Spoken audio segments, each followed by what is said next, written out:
Subscribe now and press the bell icon. Never miss an update.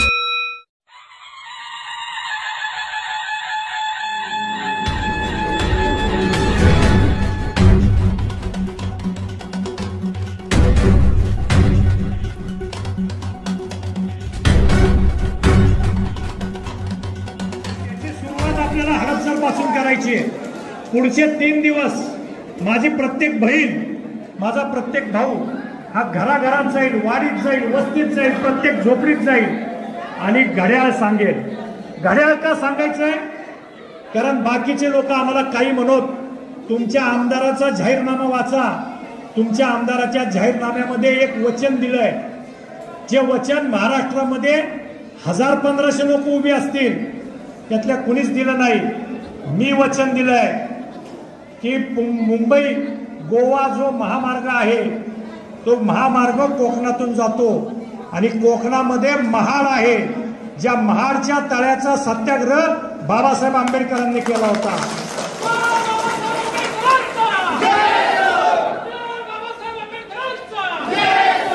त्यामुळे तुमचा आमदार तुमच्या ताकदीवर निवडून गेल्यानंतर मागणी करणार आहे। काय मागणी करणार आहे?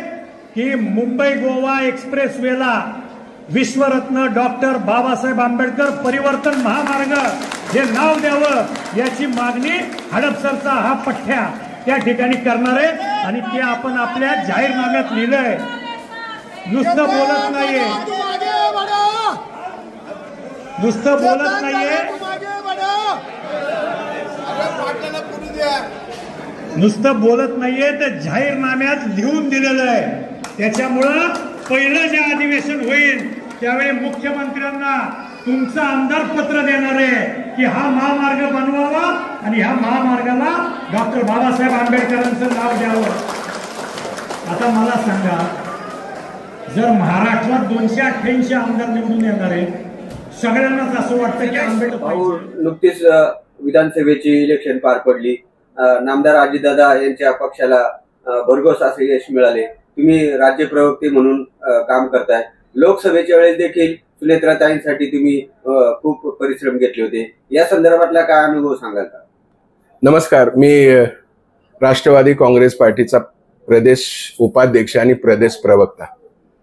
खरं तर सुनेत्रा वहिनींच्या लोकसभेपासून आम्ही सर्व कार्यकर्त्यांनी अत्यंत घरच्यासारखं म्हणजे स्वतःला झोकून देऊन काम केलं। प्रत्येक गावागावामध्ये, मतदारसंघामध्ये शेवटच्या गावापर्यंत जाऊन आम्ही लोकांमध्ये आदरणीय अजितदादांनी केलेलं काम, पक्षाच्या वतीने सुनेत्रा वहिनींनी केलेलं काम, सुनेत्रा वहिनींनी लोकांसाठी केलेली मदत, बारामती मतदारसंघामध्ये सुनेत्रा वहिनींनी लोकांशी जे मिळून जुळून केलेली काही छोटी मोठी कामं, हा सर्व परिचय लोकांना देऊन लोकांपर्यंत दादाचं काम, वहिनींचं काम पोचवून घड्याळाला मतदान करण्याचं आव्हान आम्ही प्रत्येक गावात जाऊन केलंच।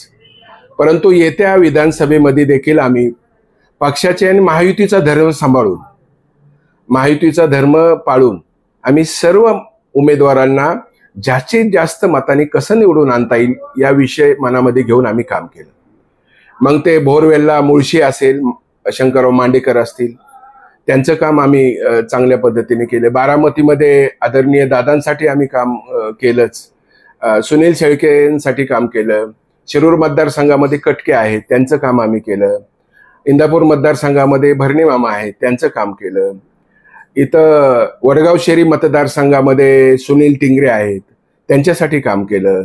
हडपसर मतदारसंघामध्ये चेतनदादा तुपे, त्यांच्यासाठी प्रचंड काम केलं।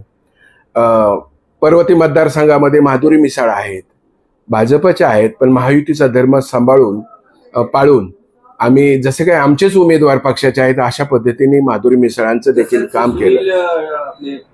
कांबळे सुद्धा आहेत ते कॅन्टोन्मेंटमध्ये, त्यांच्यासाठी सुद्धा तुम्ही काम करताना आम्ही पाहिले। कॅन्टोन्मेंटमध्ये बौद्ध मतदार, दलित मतदार, मुस्लिम मतदार आणि अल्पसंख्याक मतदार ह्याचीच लोकसंख्या जास्त आहे। त्यामुळं कॅन्टोन्मेंट मतदारसंघामध्ये तर आम्ही स्वतःला अत्यंत झोकून देऊन काम केलंच आणि त्याचा परिचय स्वतः उमेदवारांनाही देखील आला। त्यांच्या पदयात्रा असतील, प्रचार रॅली असतील, त्यांच्या प्रत्येक कोपरा सभा असतील, मोठ्या सभा असतील, त्या सभेमध्ये आमचा सहभाग नेहमी असायचाच. परंतु हेमंत रासने देखील मतदारसंघ, कसबा मतदारसंघाचे उमेदवार होते, त्यांचं देखील आम्ही अत्यंत चांगल्या पद्धतीने काम केलं. असे सगळ्याच उमेदवारांसाठी महायुतीचा धर्म सांभाळून आम्ही काम केलं आणि त्याचं श्रेय कुठंतरी एका पक्षाचं नाही तर महायुतीचं सर्व मिळून आम्ही सर्व पक्षांनी एकत्र येऊन काम केल्यामुळे जातं. तर मला खरं वाटतंय की हे मताधिक्य जे मिळालं ते सर्वांच्या परिश्रमातून मिळालं. सर्वांनी मेहनत केली, सर्व पक्षाचे कार्यकर्ते, नेते एकत्र येऊन या महाराष्ट्राच्या भवितव्यासाठी, विकासासाठी एकत्र आल्याने काम केलं, त्यामुळे हे मताधिक्य मिळालं. आणि दादांनी देखील चांगल्या सभा घेतल्या, सगळ्या मतदारसंघामध्ये जाऊन महायुतीचा धर्म पाळून सर्व उमेदवारांसाठी अत्यंत चांगल्या सभा घेतल्या, वेळ दिला, त्याचाही चांगला परिणाम या मताधिक्यावर झाला. म्हणूनच आपण महायुतीला जे मताधिक्य मिळालं ते सर्वांच्या कष्टामुळे आणि श्रमामुळे मिळालं. हे महायुतीचं जे एवढं मोठं पुणे जिल्ह्यात यश मिळाले, वडगाव शेरीची जागा सोडता, तर याचं श्रेय तुम्ही कोणाला द्याल, काय सांगाल? नाही, याचं श्रेय कुठल्याही एक नेत्याला देता येत नाही. आता महायुती आहे तर आपण महायुतीचा धर्म पाळला पाहिजे. परंतु तसा विचार केला तर महायुतीच्या सर्वच नेत्यांनी सर्व मतदारसंघामध्ये आपला उमेदवार समजून काम केलं आणि त्याचं फळही मिळालं आम्हाला सर्वांना, असं मला वाटतं.